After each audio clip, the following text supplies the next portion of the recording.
करने जा रहे हैं और सबसे पहले बात ओवैसी की होगी। बिहार विधानसभा चुनाव के ठीक पहले वक्फ संशोधन बिल पास होने के बाद मुस्लिम वोटर में हलचल कुछ ज्यादा ही तेज हो गई है। वक्फ के बहाने विरोधी दल एनडीए को मुस्लिम विरोधी बताने में जुटे हैं, तो जेडीयू सहित एनडीए की दूसरी पार्टियां मुस्लिम वोट को मनाने में जुट गई है। असदुद्दीन ओवैसी ने बिहार चुनाव से पहले अपने बैक टू बैक दौरे कर एम फैक्टर को और भी दिलचस्प बना दिया है। सवाल यही कि बिहार चुनाव में एम फैक्टर कितना अहम है और ये भी कि क्या ओवैसी मुस्लिम वोट बैंक में खेल कर पाएंगे। आपको रिपोर्ट दिखाते हैं। ये 4 भाग गए थे, अब इंशाअल्लाह 24 आएंगे, इंशाअल्लाह होता है। एआईएमआईएम के प्रमुख असदुद्दीन ओवैसी का ये बयान शनिवार को आया और तब से बिहार में सबसे ज्यादा चर्चा एम फैक्टर की ही होने लगी, उस मुस्लिम फैक्टर की जो चुनाव में अहम भूमिका निभाते रहे हैं। आरजेडी हो, कांग्रेस या फिर जेडीयू, सभी दलों के लिए बिहार में एम फैक्टर अहम है और इसी को ध्यान में रखकर सभी सियासी पार्टियों के नेता पहुंच रहे हैं सीधे मुस्लिम वोटर तक अपनी बात कहने, ये समझाने कि मुसलमानों का सबसे ज्यादा हितैषी कोई है तो वो उनकी ही पार्टी है। जिन्होंने इनको भगाया हम तुमको भगाएंगे बिहार में इंशाअल्लाह।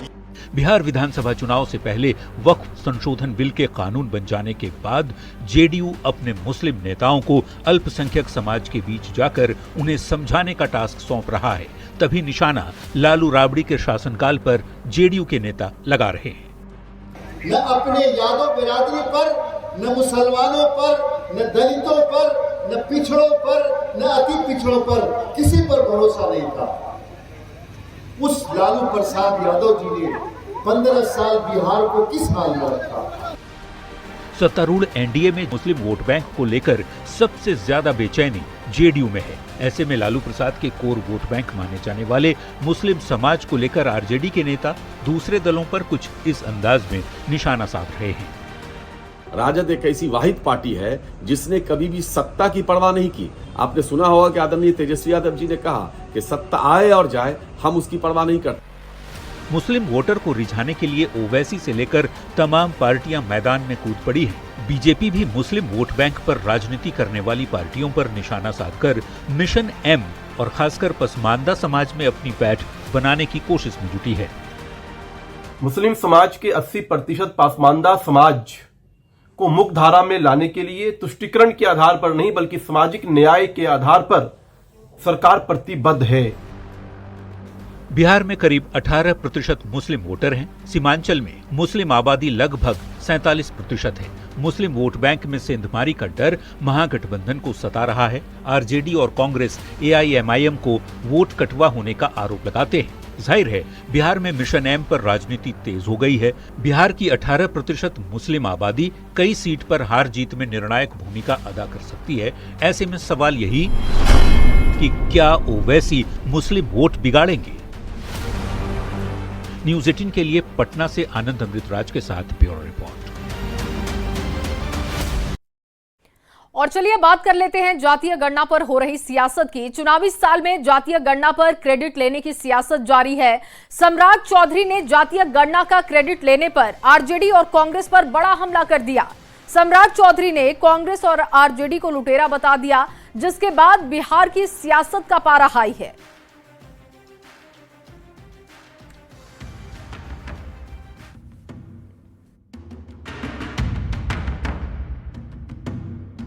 तो पूरा देश और बिहार जानता है कि काम करने वाला कौन है, लूटने वाला कौन है।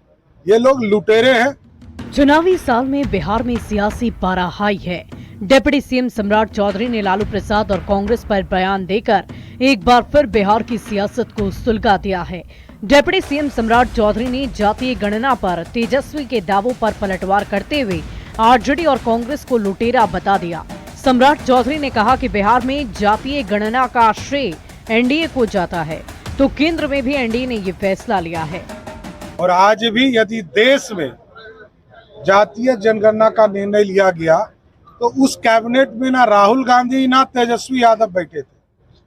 उस कैबिनेट में एनडीए के लोग बैठे थे। 55 साल तक कांग्रेस ने देश को लूटा और बिहार में लालू प्रसाद जी और लालू प्रसाद जी का परिवार, इसने लगभग 20 साल तक लूटने का काम किया।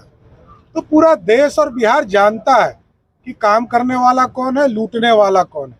ये लोग लुटेरे हैं, जनता को ठगना चाहते हैं। कांग्रेस और आरजेडी को लूटने वाली पार्टी बताने के बाद सियासत तेज है। सम्राट चौधरी के बयान पर आरजेडी और कांग्रेस ने पलटवार किया तो जेडीयू ने सम्राट के बयान का समर्थन किया है।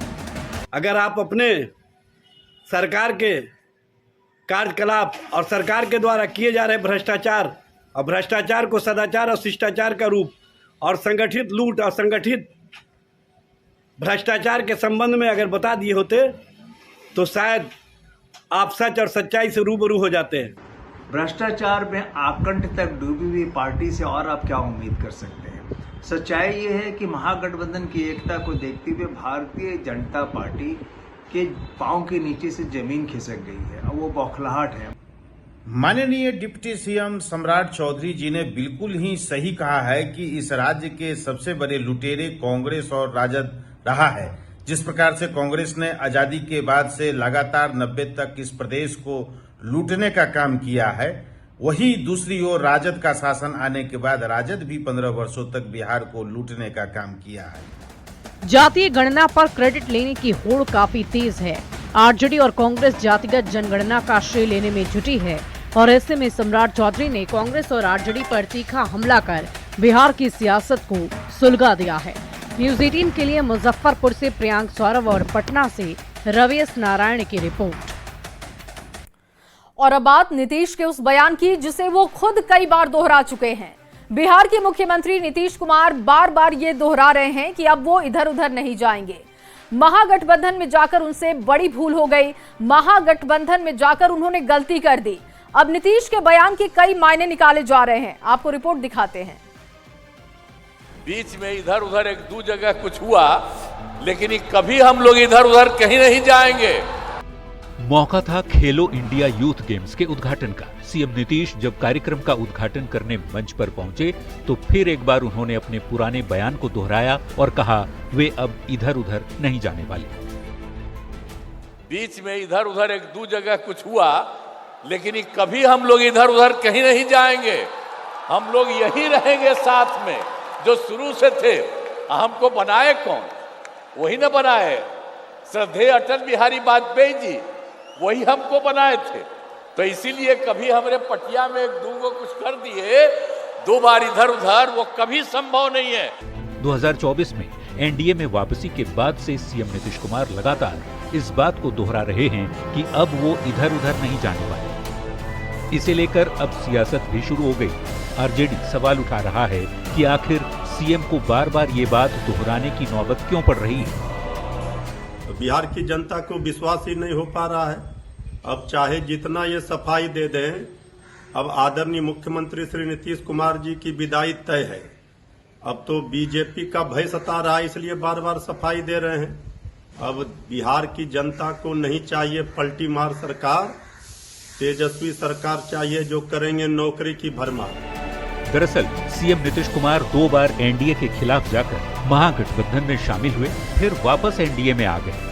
गठबंधन बदलने के बावजूद सत्ता की कमान हमेशा नीतीश कुमार के हाथ में रही, पर उनकी छवि एक पलटी मारने वाले नेता की बन गई। ऐसे में नीतीश कुमार ये साफ कर देना चाहते हैं कि इस बार वो किसी भी कीमत पर पलटी नहीं मारेंगे। निश्चित रूप से जो महागठबंधन आपको सामने दिखाई पड़ रहा है मजबूती के साथ, तो ऐसे में कहीं भ्रम की स्थिति न हो, इस लिहाज से वह एकदम लाउड एंड क्लियर मैसेज आम आवाम को देना चाहते हैं कि हम 2 बार हमसे भूल हुई, गलती हुई, अब नहीं होने जा रहा है। एनडीए पूरी मुस्तैदी के साथ, पूरी एकजुटता के साथ चुनावी दंगल में उतरेगा और इसमें कहीं कोई उहापोह की स्थिति नहीं बनेगी।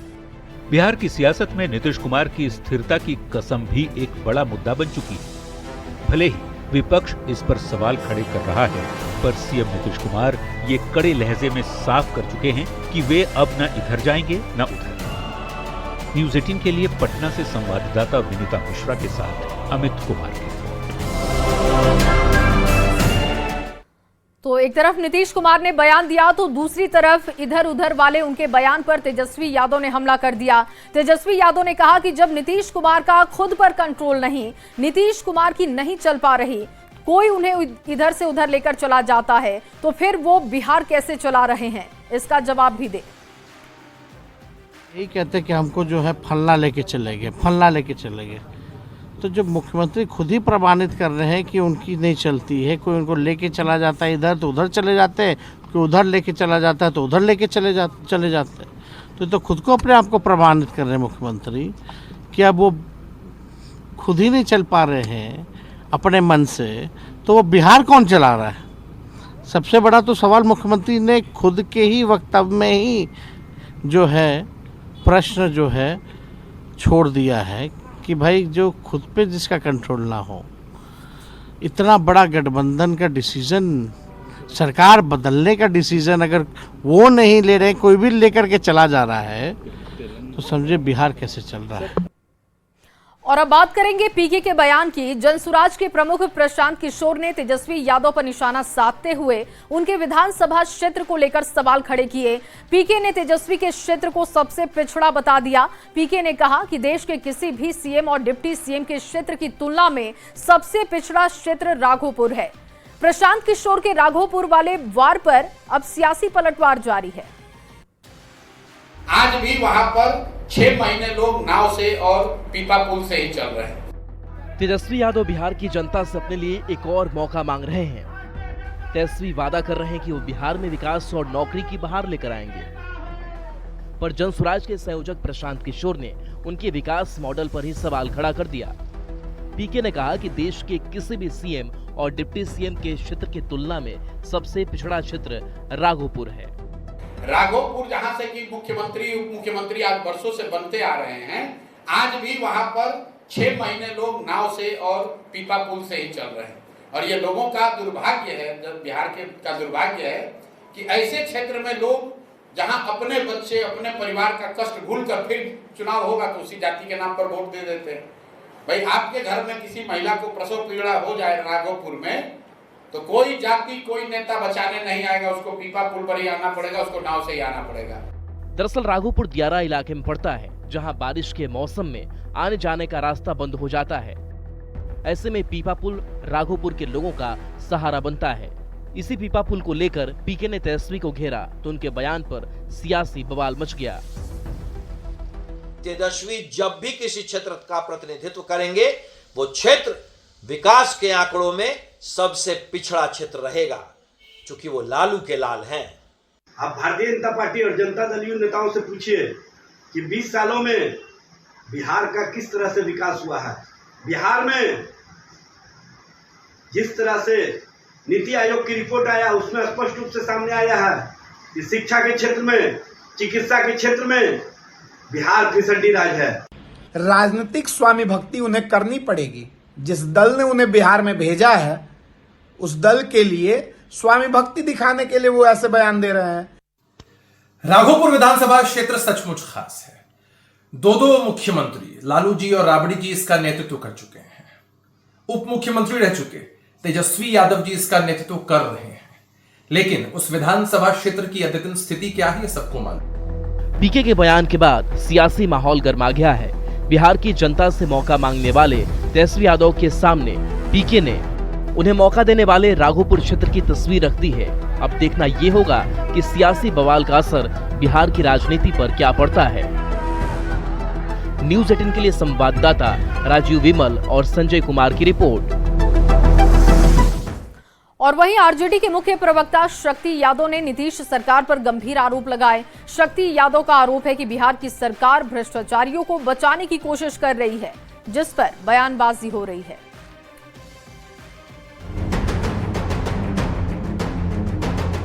बिहार में एक बार फिर भ्रष्टाचार को लेकर सियासी माहौल गर्मा गया है। विशेष निगरानी इकाई ने निलंबित आईएएस अफसर संजीव हंस, ऋषु श्री और कई लोगों के खिलाफ एफआईआर दर्ज की है और इस मामले ने राज्य की सियासत को नया मोड़ दे दिया है। आरजेडी के मुख्य प्रवक्ता शक्ति यादव कहते हैं कि बिहार सरकार भ्रष्ट अधिकारियों को बचा रही है। महत्वपूर्ण विषय है कि जिन लोगों के खिलाफ भ्रष्टाचार के आरोप लगे हैं, जिन मामलों में देश की एजेंसी ईडी ने जांच पड़ताल शुरू की, तो पकड़ा भी गया।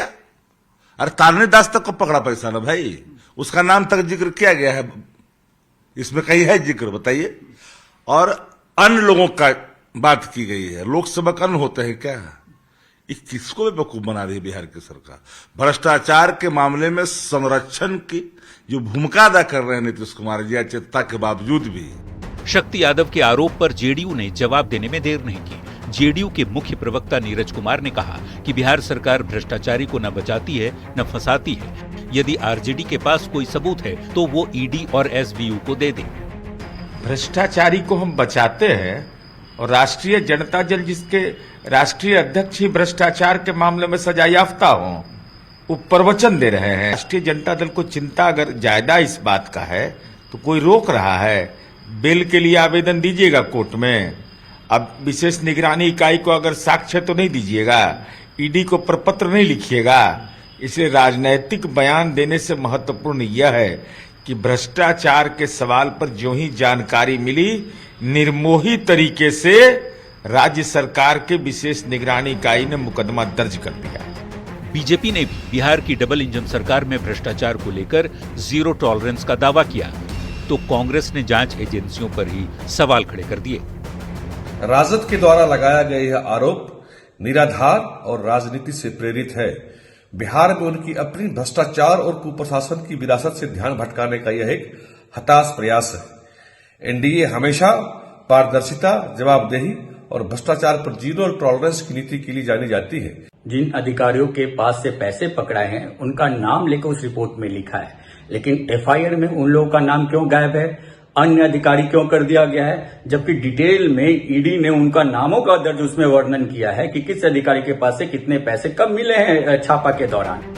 सियासी आरोप प्रत्यारोप के बीच विशेष निगरानी इकाई की जांच जारी है। देखने वाली बात ये होगी कि जांच में क्या क्या तथ्य सामने आते हैं और उसका बिहार की सियासत पर क्या असर होता है। न्यूज 18 के लिए पटना से संवाददाता अमित कुमार की रिपोर्ट। और अब बात नीट एग्जाम की होगी, जिसमें एक बार फिर से सॉल्वर गैंग ने साजिश रची। ओडिशा में विशेष अपराध इकाई ने सॉल्वर गैंग के 4 लोगों को गिरफ्तार किया। इनका कनेक्शन बिहार और झारखंड से सामने आया है। तो समस्तीपुर में पुलिस ने गिरोह से जुड़े 2 सदस्यों को गिरफ्तार किया। नीट में फिर सेटिंग की साजिश, सॉल्वर गैंग के 4 गुर्गे गिरफ्तार। बिहार झारखंड से जुड़े तार। डॉक्टर बनने का सपना देख रहे छात्र छात्राओं ने कड़ी सुरक्षा के बीच रविवार को एंट्रेंस एग्जाम नीट यूजी की परीक्षा दी। देश भर में लीक प्रूफ परीक्षा का दावा किया गया, लेकिन इस परीक्षा पर सॉल्वर गैंग साजिश रच रहा था। ओडिशा में विशेष अपराध इकाई ने सॉल्वर गैंग के 4 लोगों को गिरफ्तार किया है। इनका कनेक्शन भी बिहार और झारखंड से सामने आया है। गिरफ्तार 4 लोगों में एक बिहार और एक झारखंड का रहने वाला है। सॉल्वर गैंग में बिहार के अरविंद कुमार को गिरफ्तार किया गया, वहीं झारखंड के रहने वाले प्रियदर्शी कुमार गिरफ्तार किए गए। इन लोगों के पास से 90 लाख रुपए के 6 चेक मिले हैं। नीट परीक्षा में नकल कराने और अच्छी रैंक दिलाने के नाम पर छात्रों से इन लोगों ने पैसे लिए थे। बताया जा रहा है कि एक छात्र से इन लोगों ने 20 से 30 लाख रुपए में डील की थी। रविवार को पटना सहित पूरे देश में जो है नीट यूजी का परीक्षा आयोजित किया गया और इस परीक्षा के दौरान एक बार फिर से नीट यूजी में धांधली करने की कोशिश की गई और ये कोशिश जो है उड़ीसा में की गई। हालांकि उड़ीसा पुलिस ने त्वरित कार्रवाई करते हुए इस गिरोह के सदस्यों को गिरफ्तार कर लिया, जिसमें एक शख्स जो है वो बिहार का बताया जा रहा है। आरोपी का नाम अरविंद कुमार है। इधर समस्तीपुर में पुलिस ने नीट परीक्षा में गड़बड़ी करने वाले जालसाजों के गिरोह से जुड़े सदस्यों को गिरफ्तार किया है। एक कार से पुलिस ने 50,000 रुपए और मोबाइल जब्त किए हैं। आरोपी परीक्षार्थी की जगह स्कॉलर को बिठाकर परीक्षा दिलाने की तैयारी में थे। गिरफ्तार जालसाजों ने बताया कि अभ्यर्थियों से मोटी रकम लेते थे और स्कॉलर को 2 से 6 लाख रुपए देते थे। उन लोगों का एडमिट कार्ड का फोटोकॉपी उसमें प्राप्त हुआ और कुछ मनी का भी ट्रांजैक्शन उसमें प्राप्त हुआ, जिसके बाद ये दोनों अपना अपराध स्वीकार किए और बताया कि कुछ हम लोग स्कॉलर बैठाने का सेटिंग किए हुए थे। नीट यूजी परीक्षा में सॉल्वर गैंग की साजिश का खुलासा होने के बाद एनटीए पूरे मामले की जांच कर रही है। बिहार के भी कई सेंटर जांच की रडार पर हैं। सॉल्वर गैंग के गुर्गों की गिरफ्तारी के बाद एक बार फिर एनटीए की तैयारी पर सवाल उठ रहे हैं। न्यूज़ 18 के लिए पटना से अमित कुमार और समस्तीपुर से मुकेश कुमार की रिपोर्ट। और चलिए आगे बढ़ते हुए आपको गया से बड़ी खबर दे। डायल 112 की टीम पर हमला किया गया। बारातियों में शामिल 15 से 20 युवकों ने हमला किया। ये बड़ी खबर आपको गया से दे रहे हैं, जहां पर डायल 112 की टीम पर हमला किया गया है। बताया जा रहा है कि बारातियों में शामिल 15 से 20 युवकों ने हमला कर दिया। दारोगा का सिर फूटा है। ड्राइवर के साथ भी मारपीट की गई। पुलिस ने 10 युवकों को गिरफ्तार किया है। मामले में नशे की हालत में बताए जा रहे थे सभी बाराती। बोध गया के बकरोर गांव का ये मामला बताया जा रहा है। तस्वीरें आप देख रहे हैं। डायल 112 की टीम पर हमला कर दिया गया। आप समझ सकते हैं कि बदमाशों में बिल्कुल पुलिस का खौफ नहीं। पुलिस ने 10 युवकों को हालांकि गिरफ्तार किया है और बताया जा रहा है कि ये सभी नशे की हालत में थे।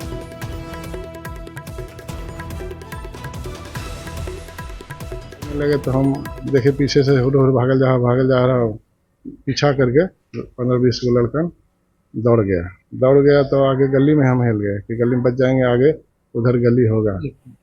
आप वहाँ से आपको थाने लाया गया? हाँ, हम जब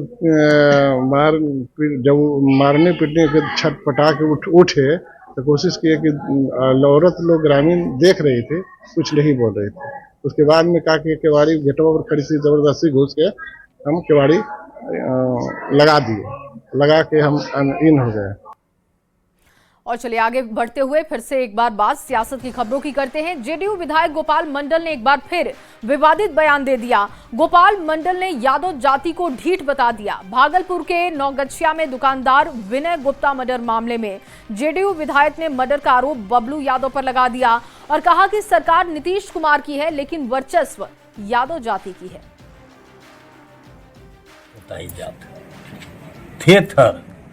कि दबने वाला नहीं है और नीतीश कुमार का शासनकाल है, लेकिन वर्चस्व उन्हीं का है। स्टैंड जोतना, जंगल जोतना, ढाब जोतना, सारा काम उन लोगों का है।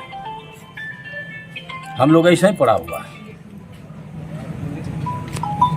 बड़ा दुख होता है। और वहीं गोपाल मंडल के यादव पर दिए गए विवादित बयान पर सियासत गर्मा गई है। आरजेडी और कांग्रेस ने जेडीयू विधायक पर हमला बोलते हुए कहा कि नीतीश सरकार में क्राइम कंट्रोल नहीं हो रहा तो इसे जातीय रंग क्यों दिया जा रहा है। वहीं बीजेपी ने भी उनके बयान की निंदा की, लेकिन ये भी कहा कि आरजेडी के शासनकाल में लालू प्रसाद ने यादव जाति को बदनाम किया था। विधायक श्री गोपाल मंडल जी अपने ही सरकार के मुखिया आदरणीय श्री नीतीश कुमार जी पर खीस निकाल रहे हैं। सरकार तो क्राइम कंट्रोल कर नहीं पा रही है, क्राइम आउट ऑफ कंट्रोल है। लगातार नेता प्रतिपक्ष श्री तेजस्वी यादव जी क्राइम बुलेटिन जारी कर रहे हैं, सरकार को आईना दिखा रहे हैं। सरकार तो कोई कार्रवाई अपराधियों पर कर नहीं सकती, तो माननीय विधायक जी अब जात पात की बात कर रहे हैं। एक्चुअली वो जाति को नहीं ढूंढ रहे हैं, अपने सरकार के नाकामी पे, लॉ एंड ऑर्डर पे जो फेलियर है, जो डिसऑर्डर हो चुका है, उस फेलियर को छुपाने के लिए मुख्यमंत्री जी पे कोई सवाल ना करे लॉ एंड ऑर्डर पे, उसको छुपाने के लिए जाति का रंग दे रहे हैं। फ्रीलांसर विधायक गोपाल मंडल का यह बयान बिल्कुल ही निंदनीय है। इस तरह जाति आधारित बयानबाजी तो बिल्कुल नहीं करनी चाहिए। समाज को जोड़कर विकास करने की जरूरत है, न कि समाज को जातियों में बांटने की जरूरत है। दरअसल लालू के जंगल राज में जो यादव कृष्णवंशी हैं, उनको लालू यादव ने अपराधी की छवि बनाकर छोड़ दिया था। देखिए, कुछ बातें तो उनकी सही हैं और कई जगहों पर ऐसा देखा भी जाता है, और आप भी अगर इसको सर्वे करेंगे तो आपको मिलेगा कि जब से 90 के बाद लालू प्रसाद जी का राज रहा तो कुछ ऐसे उनके काम करने के तरीके थे, कुछ लोगों को स्थापित कर दिया, और उन लोगों का आज भी वो जो उनका उद्योग चलता था, अपहरण उद्योग चलता था, अपराधियों का जो जमात था, वो कहीं न कहीं घूम फिर करके आज भी उस रूप में अपना कहीं कुछ न कुछ काम कर ले रहे हैं। और अब बात एक अहम बैठक की करेंगे। सीएम नीतीश के आवास पर आज एक अहम बैठक हुई। बैठक में कई मुद्दों पर चर्चा की गई। बैठक में खासकर संगठन को लेकर चर्चा हुई है। सरकार की कामकाज को लेकर भी सीएम नीतीश ने फीडबैक लिया। साथ ही चुनाव की तैयारियों पर भी चर्चा हुई है। मंत्री लेसी सिंह ने इसकी जानकारी दी। लेसी सिंह ने कहा कि बोर्ड और आयोग को लेकर फैसला सीएम करेंगे। बैठक में केंद्रीय मंत्री ललन सिंह, जेडीयू के राष्ट्रीय कार्यकारी अध्यक्ष संजय झा समेत बिहार सरकार के कई मंत्री शामिल हुए। नहीं, ये तो माननीय मुख्यमंत्री जी निर्णय लेंगे, लेकिन जो पार्टी को लेकर पार्टी की कैसे मजबूती हो, आने वाले जो समय में चुनाव है 2025 का, बिहार विधानसभा का आम चुनाव है, उसमें कैसे सक्रिय सभी लोग हो, वार्ड स्तर पर, पंचायत स्तर पर, प्रखंड और जिला स्तर पर हमारे जो कार्यकर्ता हैं वो मजबूती के साथ जो पार्टी का गतिविधि है उसको लेकर ग्रास रूट पर हम लोग जाए, इसी सब लेकर बात चर्चाएं होती रहती है। और वहीं कांग्रेस ने जातीय जनगणना को लेकर बीजेपी पर बड़ा हमला किया है। कांग्रेस सांसद रणदीप सिंह सुरजेवाला ने कहा कि बीजेपी और आरएसएस पहले दिन से जातीय गणना की विरोधी हैं। बीजेपी के डीएनए में दलित, आदिवासी और पिछड़ा विरोध है। बीजेपी शोषित और गरीब विरोधी है। भाजपा और आरएसएस दोनों पहले दिन से जातिगत जनगणना के विरोधी हैं। क्यों? क्योंकि उनके डीएनए में दलित विरोध, आदिवासी विरोध, पिछड़ा विरोध, शोषित और गरीब विरोध है, इसलिए वो जातिगत जनगणना के विरोधी हैं। और अब आपको दिल्ली से एक बड़ी खबर दे देते हैं। गृह मंत्रालय के सिविल डिफेंस मॉक ड्रिल के निर्देश हैं। एमएचए ने 7 मई को मॉक ड्रिल करने के निर्देश दिए। गृह मंत्रालय के राज्यों को मॉक ड्रिल के निर्देश हैं। बताएं आपको कि हवाई हमले की चेतावनी देने वाले सायरन की ड्रिल, हमले के समय अपनी सुरक्षा करने का अभ्यास भी होगा। आम नागरिक, छात्र मॉक ड्रिल में शामिल होंगे। ब्लैकआउट की स्थिति अगर बनती है तो इसके बारे में भी जानकारी दी जाएगी। राज्यों को सुरक्षा मॉक ड्रिल करने के निर्देश हैं। किसी जगह को तुरंत खाली करना हो, उस वक्त में आपको क्विक डिसीजन क्या लेना है, ये अभ्यास में सिखाया जा रहा है। सिविल डिफेंस मॉक ड्रिल के निर्देश दिए गए हैं गृह मंत्रालय की तरफ से। देखिए, तैयारी लगातार की जा रही है और आप इसे एक तैयारी के तौर पर समझ सकते हैं कि अगर स्थिति खराब होती है, युद्ध की स्थिति बनती है, आपातकालीन स्थिति बनती है, ब्लैकआउट जैसा समय होता है, तो आपको क्या करना है। और अब आपको खबर वैशाली से दे, जहां महनार में पुलिस की बड़ी लापरवाही देखने को मिली। पुलिस अभिरक्षा में एक आरोपी फरार हो गया। पुलिस देखते रह गई। आरोपी के भागने का सीसीटीवी फुटेज सामने आ गया है, जो आपके सामने इस वक्त है। आप देख सकते हैं कि किस तरीके से गिरफ्तार आरोपी पुलिस की गाड़ी से कूदकर फरार हो जाता है। पुलिस को इसकी भनक तक नहीं लगती। हालांकि महनार एसडीपीओ ने दावा किया है कि फरार आरोपी को दियारा इलाके से दोबारा गिरफ्तार किया गया है। तो ये देखिए, तस्वीरें आपको दिखा रहे हैं। सीसीटीवी फुटेज उस वक्त का है जब आरोपी भाग निकला। देखिए किस तरीके से वो गाड़ी से कूदता है और वहां से निकल जाता है। पुलिस को भनक तक नहीं लगती है, लेकिन दावा किया जा रहा है कि इस आरोपी को वापस पकड़ लिया गया है। महनार एसडीपीओ ने यह दावा किया कि इस आरोपी को पकड़ा गया है। हालांकि सवाल यह है कि सुरक्षा इतनी ढीली क्यों थी कि एक आरोपी पुलिस गिरफ्त से बाहर चला जाता है। और इन्हीं तमाम खबरों के साथ अपना बिहार में बस इतना ही। आगे जोहार झारखंड देखिए शिप्रा झा के साथ। शुक्रिया जया। आइए बुलेटिन की शुरुआत कर लेते हैं हेडलाइंस के साथ।